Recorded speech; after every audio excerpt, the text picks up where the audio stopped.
everybody. I'm Mackenzie. Welcome to Unfiltered Legends. In each episode, John the Legend Boker talks to pool and spa people, professionals, service techs, pool owners about their experiences. The ups, the downs, the funny, and the sad. Well, actually, they filter out the sad. We're here to entertain, but you might learn a few things along the way. In this episode, the team sits down with Donovan Shanahan from Plungie Pools. Before jumping in with the Australia pool builders, Donovan's career took him from the friendly skies to the trade show floor. So please, return your tray to the upright, locked position and enjoy. See, girls can't do that. I mean, they filter, they do the Photoshop, the Facetune. If they ever went missing, we'd never find them. What now? I can hear you. Legend. Today, we're talking about the Prime Minister of Australia, pools in Dallas, and a van trip from San Francisco to Portland. Is this planes, trains, and automobiles?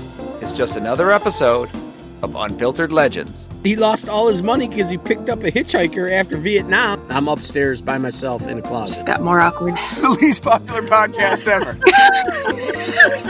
That is a rough start. I think we're good to go, so Johnny, go ahead and take it away. You always lead the show, buddy. This is the worst opening we've had so far. Donovan, how are you, buddy? I'm good. Why don't you kind of start by telling us who you are, what you do, and how 2020 affected you? So first off, I'm Donovan Shanahan. I'm with Plungie USA, a new precast swimming pool in the industry. But for the majority of 2020, I was with the International Pool Spa Patio Expo, which are where most of people know me from. That was a challenge for sure. Obviously, the trade show world has been really knocked around with COVID. But luckily for our industry, I think that the challenge was not only received well as far as being able to get out there, but the amount of business has just been through the roof. So I think the industry adapted to what was initially looked at as, the end of the world to all of a sudden the best year ever, for a lot of folks. So, right. Yeah, so 2020 has been rough. On a personal note, my wife battled breast cancer, and we are on the backside of that, which is good. We're still there, but looking good. 2021, I'm looking forward to a great year. So, was it only pool trade shows that you ever did, or were you involved in other types of trade shows? So early in my career, I would do medical shows, pharmaceutical shows, any kind of show. When I started working with Hanley Wood and Informa about 10 years ago, I came on and was specifically assigned to the Pool and Spa Expo. So that's where I spent the last decade getting to know all you guys and learning the industry and educating people and dragging people along and the whole thing. So kind of describe what your responsibilities were, I guess, on the trade show side. I mean, I just knew that you were the guy with the suit walking around. You were the best dressed guy at all the trade shows. Yeah, so it's a weird thing because the trade show happens once a year, so it's an annual cycle, and I'd have to drag clients like John and Kevin up, So yeah, I mean, it would be a lot of learning about what their company's goals are, and almost working as a extension of their team. From how can I help market to the business, to the industry? Where are you trying to grow? How can we do things off season? Trade show people have to become a lot more savvy marketers now because of COVID. You don't have a trade show floor necessarily to go to, or you're in a hybrid event where you've got to say, hey, how can I help you reach people through digital means? Or, we even go old school, especially with the pool and spa industry. How can we reach them with a fax blast? Or a direct mail piece, So we can get creative, and they have to get creative. For me, it was all about building the relationships with clients and working with guys like John on how can I help you guys reach your goals, and basically trying to squeeze some money out of these guys. Is the chlorine shortage giving you heartburn? If so, reach for borates. Borates, like those in Protein Supreme. They help keep water balanced so your sanitizer works better. They work with all sanitizers, and they're the perfect complement to salt chlorine pools. Ask your supplier about Protein Supreme or Protein Supreme Plus. Visit proteinpoolcare.com to learn more. Donovan, when you're working on a show, how far backdated do you begin to actually work on a show? When does 2020 national show, when does that start? When do you start working on that? So you start working on the show probably about 2 or 3 months before the current edition. This year, the show will be in Dallas. And before I left, we had actually started already dropping the bigger booths onto the show floor, getting those anchor companies spaces allocated, because a lot of times it's a big party. Essentially, you look at a trade show, it's just a big party. We're all coming together. I want it to be that crazy high school party though. That you invited those. How did you guys get here? We want that crazy high school party where everybody shows up, but everybody wants to know who's coming first. So we got to say, oh yeah, here's Avalon. Everybody's looking for that big booth. Looking for the Fenstairs, the Haywards, the Havilands, the big players, of course. The equipment guys with real money. Yeah, we hear you. Yeah, so it's all about creating that party atmosphere and getting everybody involved, and it starts a good 15 months prior to that particular edition, but then you got crossover because that last 3 months leading into the existing show that you're still trying to sell and get that party started. So is the revenue stream for the trade show guys, is it, especially on a kind of a one show deal, is that it? That's the income for the year? That's it for that particular show, yeah. So one annual bottom line feeder, that's it. For the most part, 95% of that revenue comes from that show floor and selling that concrete to you guys. Yeah. So what's the most stressful part of that? When is it crunch time? Is it a few weeks leading up to it? Is it day of show? What is it? You'll have a stressor on setup days, because that's when clients are calling and they're saying, hey, my truck isn't allowed in to unload yet. And I got a bunch of guys sitting around here getting paid to sit. That does not make me happy. Yeah. Or, where is my truck? I don't know where your truck is. You better call your chipper. They could be at the wrong building. I've had trucks show up at the Las Vegas Convention Center when they're supposed to be at Mandalay Bay. Yeah. So, it's tracking stuff down. So there's stressors with that, not so much for me, but for my clients, and I'm the first person they're going to call. The other stressor is that early piece, when we're talking to, the anchor companies, the ones that are viewed as, if they're here, then the industry's here, and getting those guys booked and on board. The budgets that those guys have is, it can push $1 million, flying in 150 staff and hotels and fancy steak dinners and $100,000 trade show booth and everything else. Yeah, we take the train normally to Atlantic City and get White House subs. That's how we do the show.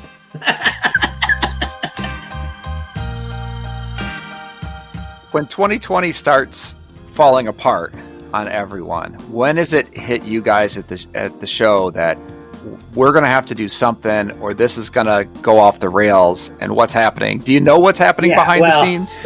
Kind of. I'll kind of run you through my typical transaction back in March of 2020. And I would call somebody up at the beginning of March, just as COVID is starting to hit, right? People are like, getting kind of freaked out. And I'd call up and say, hey, let's talk about your trade show booth. What are we going to do this year? And they're like, are you kidding, man? The world's falling apart. We're hunkering down. We're not traveling. We're masking up. There's no chance of booking a trade show booth today, let alone maybe this year. Fast forward about a month, call that same guy in the beginning of April, and I say, hey, how you doing? Last time I talked to you, the world was falling and the sky was caving in, and he'd be like, oh my God, now I've got so many orders, I can't keep up. Now I can't serve my clients. I'm out of stock. I've got shortages on all fronts. And then they'd say, well, how's it going for you?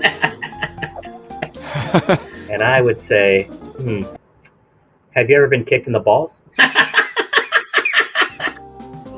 You're telling me you're having the best year ever, but there's absolutely no way you're spending any money to book a trade show.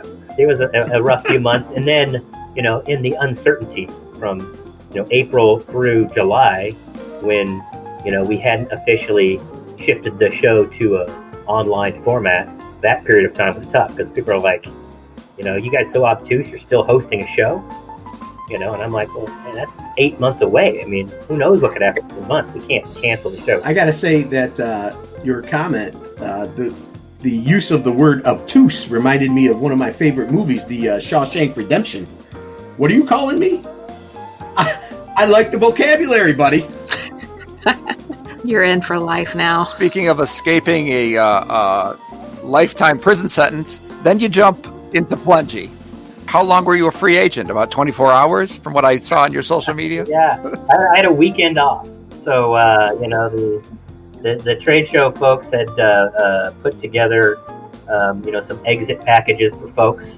And so October 30th was my final day at the show. They kind of held on to me a little bit longer to kind of get the show transitioned for 2021 and trying to sell some of those anchor booths into the show for this year. And then so October 30th was my last day, and then November 1st I started with Plungie. So yeah, it was, take off one hat, put on the next, no vacation to Hawaii. And you had worked with those folks for a decade, right? And I'd imagine being in the trenches with a stressful job, that's got to be a little tough.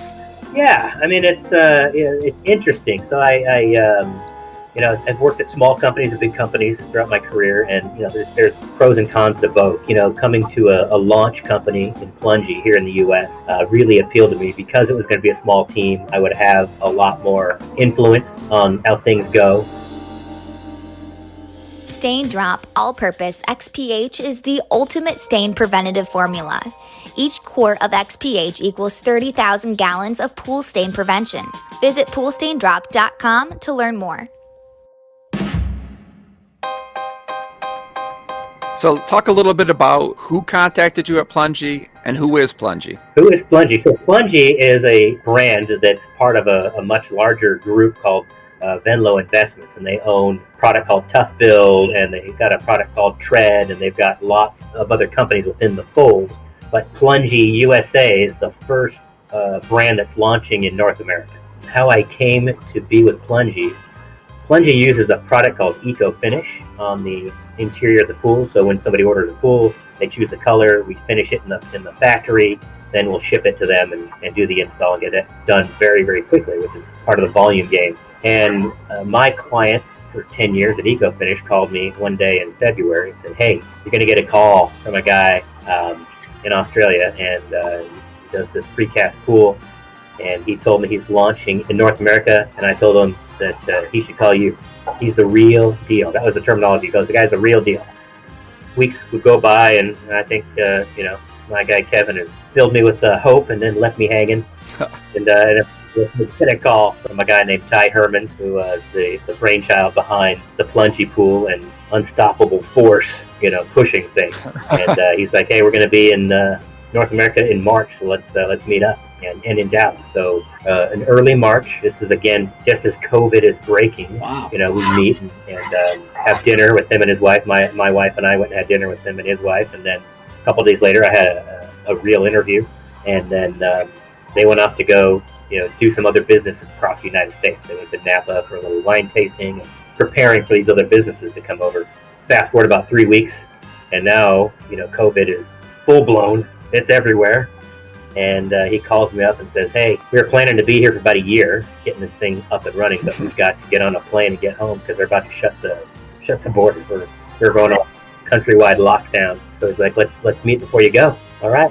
Let me find a place because everything's closed. Coffee shops, restaurants, everything's closed. So I said, look, I'll text you an address. So we probably met for about 4 hours in this hotel lobby. Yeah. And, we're trying to cram all this information into one meeting. During the middle of this meeting, he gets a call. He's like, hey, sorry, mate, gotta take this one. It's the Prime Minister.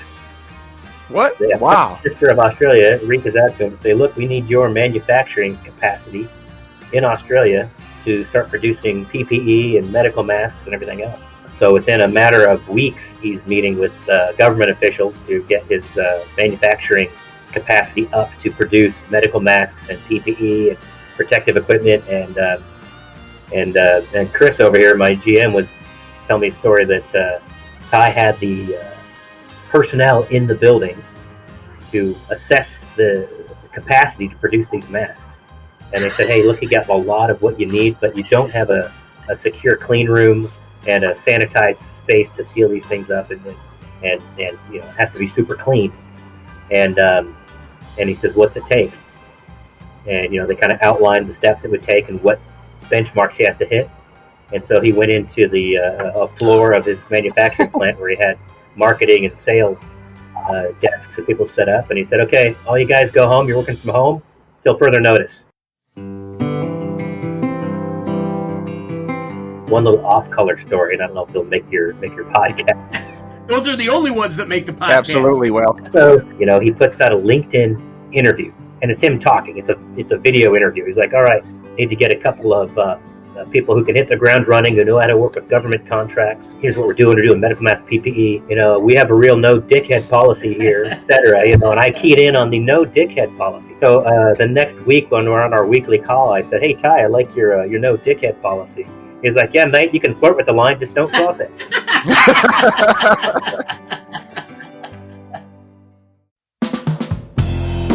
That's a power move, saying I got to take a call from the Prime Minister. Right. Johnny said once he had Burger King waiting for him once outside, but people knew that was a joke. So your role in Plungie, how are you guys marketing into the pool network? Because as you know, the pool channels to market are varied. So we're in the U.S., we are trying to go almost all B2B. We figure that's just going to be the best way to move the product and serve the customer. On the end customer is going to be the one who needs the most care. It would take an army of customer service people to care for those people. And as you guys know, sometimes it's a little picky with their projects, So we are delivering, a pretty simple pool. It's got eco finish on it. It's pre-plumbed. We've got equipment packages they can order. They get delivered and hooked up. But what we don't do is any of the custom stuff, which a lot of people like. And that's something that's outside, it's one step removed from us. So with my dealer network, I've got some contacts in the industry. So I'm like, hey, you get somebody who wants waterline tile, we'll work with our network of suppliers so that you can get that product and get that artist in there to do that waterline tile. Or if the pool's only partially exposed or partially buried in the ground, we got a big blank canvas of 20-foot wide concrete. What do you want to do with that? You want to do a mosaic? You want to try to get the Legend logo put on there? Maybe that could work, The Legend logo works anywhere, buddy.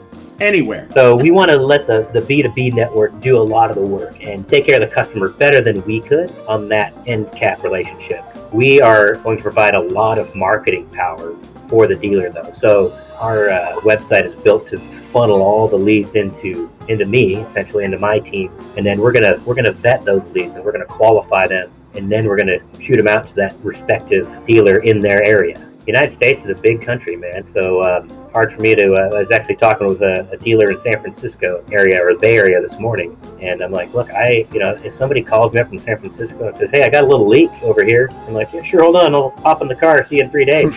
So I need you guys, and we are building a pool that's concrete, which we feel is the most prestigious kind of pool to have, and we're bringing the price down. So we think that there'll be a large segment of the population who has always felt they've been priced out of a concrete pool who now can have one.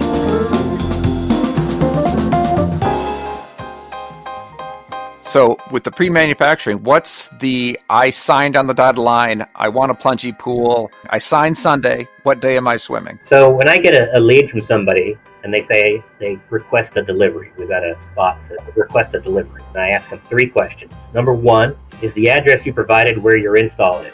So I got people who's like, oh, I put up my vacation house in Florida. So not Maine. Right. And number 2, when do you want to host your first pool party, and am I invited? And then the 3rd question is, do you have a builder or contractor that you like and love that you want us to work with, or do you need me to connect you with a local dealer installer? And 95% of the time they're like, please connect me with a dealer installer. I do not have these tradesmen on speed dial. So what I work with is that second question: when do you want to start swimming? And most of the times people are saying by summer. I'm like, okay, well, we can pump out a pool a day for each mold. So whether that's 1 mold or 10 molds, that'll determine how many pools we can pump out in a day. And then we take another day to do the finish work, and then a 3rd day to maybe cure. So after a pool comes out of the mold, it can be on a truck within 3 days. depending where you are and what plant that pool's coming out of. We can have a pool to your house probably within a week. And I think right now, depending on where you're at, the bigger delay is going to be getting a permit. So if you're in a bigger city, some of those permit wait times, especially with COVID, is getting lengthy. Dallas is 10 weeks plus. So you submit you're waiting 10 weeks. So all my Dallas dealers, I'm like, you better get people to sign up now, get a deposit, get a pool in the production queue. But if you're not in the issue of a permit lag, then we can get a pool out to you probably within 2 weeks, maybe 3 weeks.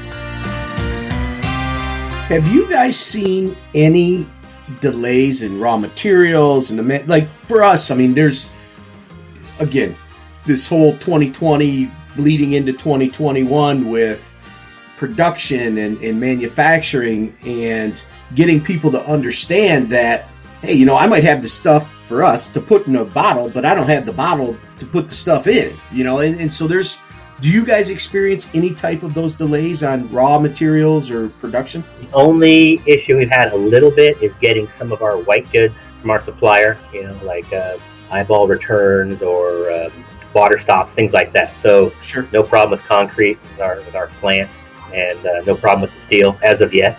We are going to offer 4 different equipment packages, from a basic chlorine pool to what we call Plungie Salt and the Plungie Eco Ozone package, and we have a Plungie Smart system. We've got 4 basic packages that we'll offer, so they can buy the pool, buy the package, and it'll all show up. And then there's add-ons. We can get a heater. One thing we're doing, since our pool is only 10 by 20, is we engaged with an engineer who makes styrofoam-free spa covers. So who has designed a 5-panel system for our 10 by 20 pool. And anybody gets a heater, I'm like, well, you want to get an insulating cover, so you're not watching that money you're putting into heating that water just evaporates. Donovan, are you? Oh, Janet, go ahead.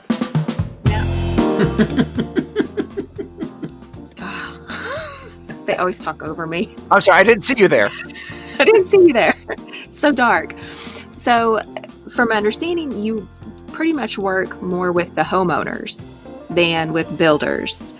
Would y'all, do you kind of see yourself working more with builders? Absolutely. Yeah, no, what we do is we're funneling the homeowners in. Okay. We're kind of qualifying them, and then I'm shooting them to that dealer. So, go for it. Well, because I asked, because it was so weird. This prefab pool conversation was brought up with a pool builder last night. And where I'm at in Texas, it's all gunite. We frown on vinyl, fiberglass, all of that. Well, the builder, he was like, this actually sounds amazing because I could cut out so many subs. Mm-hmm. Yeah. And so I was like, yeah. So the flow for me is, and I've got like 4 dealers here in Dallas. Lead comes into me, I'll qualify them, and then I'll introduce them to that dealer. Basically, I got to, keep tabs on that lead kind of through that dealer. Say, hey, look, man, I gave you these 25 hot leads. What's the status on each? So like once a week, I'll kind of go through and get a status update, and then I start identifying guys who took the time to get the site visit. They got a full quote. We had the crane guy come out to quote what that crane cost is going to be, because that is our biggest X factor, is the crane. Because the further we got to reach with that pool, the more expensive it is. And in some cases, especially in Dallas or North Texas, they're building these gigantic homes on lots, and they're squeezing them in, and you got this little tiny sliver of a backyard, and our pool fits awesome in there because it's a 10 by 20 pool. We just drop it in, and but then the crane guy's like, man, I have no access except from the front of the house, so we'll have to spend $15,000 on that crane. I'm like, oof. It's still cheaper than that gunite pool, but that eats into our buffer a little bit. And then the added benefit is I've decided we need to get a private label of Depends. As you're watching it go over the house? Sucking your thumb and you're curled up in a ball. Oh, I could never. It's one thing to watch a fiberglass pool go over a house. I couldn't watch a concrete pool. No. So Donovan, are they manufacturing? What locations are you actually manufacturing the pools in? So we're manufacturing outside of Dallas here in Waxahachie. And then we have a plant that's going to be firing up outside of Toronto in March. And then we've got plans for some expansions to some other plants in the U.S. out west and maybe out east. So hopefully by the end of the year we'll have those up and running. So did you get the job because you were local? No, man, I got it because all the surfer hair.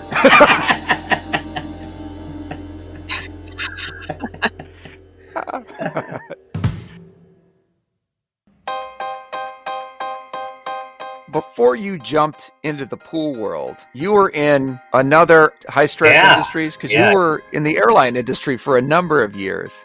Tell us a little bit about how you got into that and why you got out of that. Sure. So I worked for United Airlines, kind of cumulative time, about 15 years, maybe 16 years. My mother worked for United Airlines for almost her entire career. And then in the summertime, they would always hire extra help. So in the summers while I was in college, I would work on the ramp, throwing bags.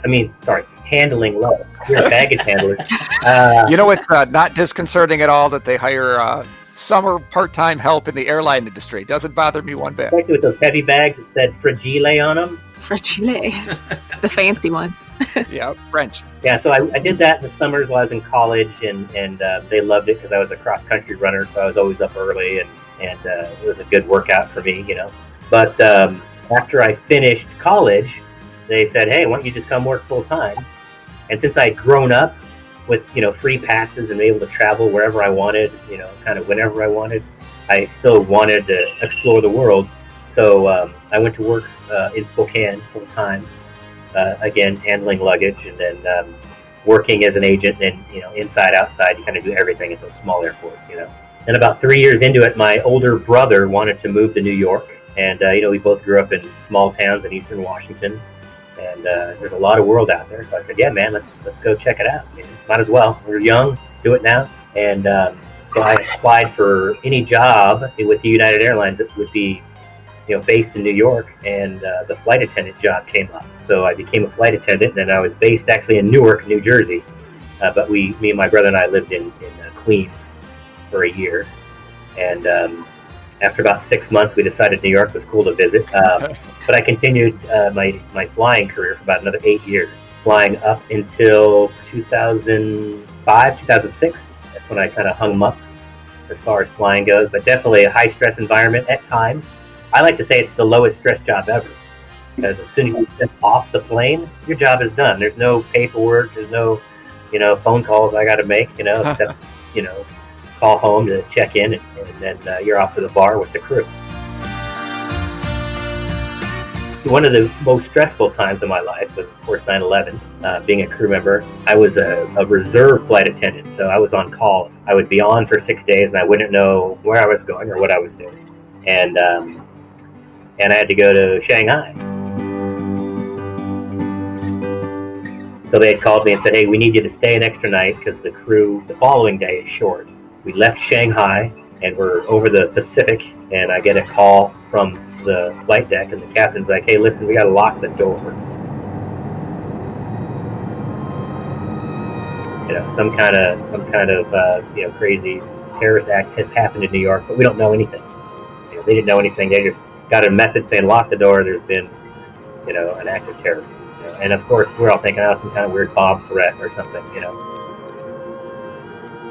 We landed in San Francisco, and I think we may have been the last plane to land in the U.S. because they tried to divert us to Canada. Our pilot's like, we don't have the gas. It's either San Francisco or turn this thing into a boat. So what do you want to do? And we landed in San Francisco. Still, I think I had a flip phone back in those days. So no instant news, but everybody's getting off the plane, and you're hearing little whispers and bits, and of course everything happened hours and hours ago. And so I called a car rental, and they said, well, we don't have any cars. I can get you a cargo van. Okay, I'll get whatever you got, And then they're like, where are you going? I'm like, I want to go to Spokane. They're like, well, we'll let you go as far as Portland. So I rented this van and started driving north. I was met in Portland with some of my family picked me up, and then we finished the drive. But the weirdest thing for me was that I was listening to the radio for 15 hours. I didn't see a TV till I got home. And it dawned on me, I'm like, this is how it was like.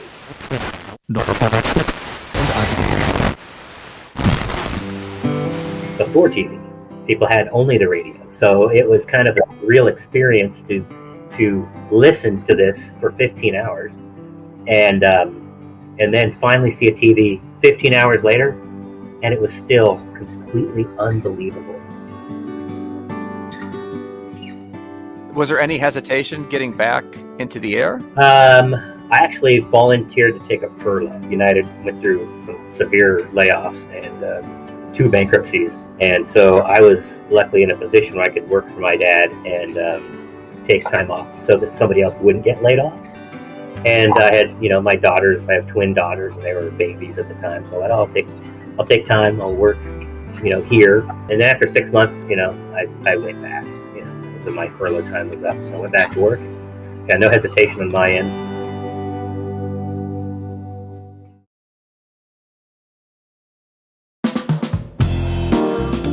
So if you're a homeowner or you're a pool builder, how do you get a hold of Plungie Pool?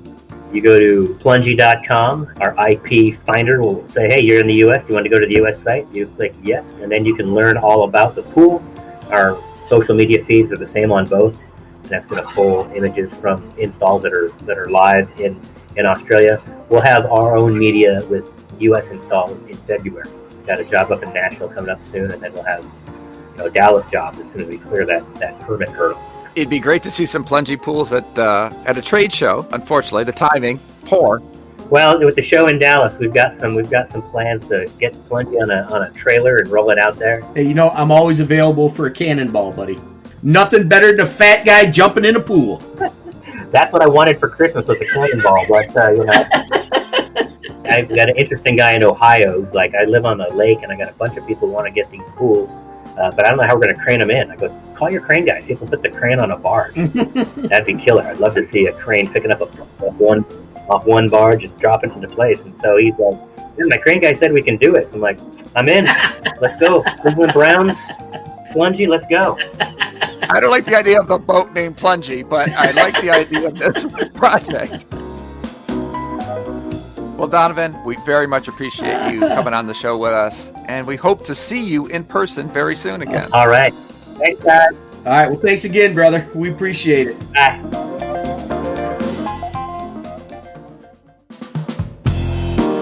All right, guys. What did we learn today? What did you learn, Jana?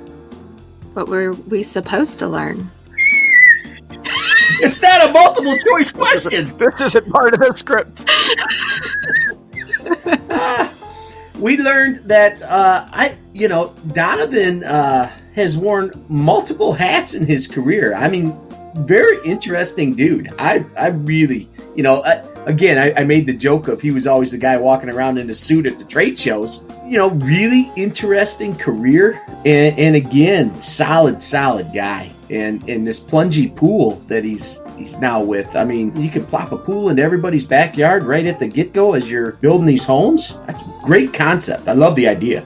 Well, not just that, but with the delays. Because, in years past, it took 4 to 6 weeks to get an in-ground pool built. This year, it was 12, 16, even longer. If a builder has that upper hand where they're like, hey, we can have it in 2 weeks, people are going to pay for that.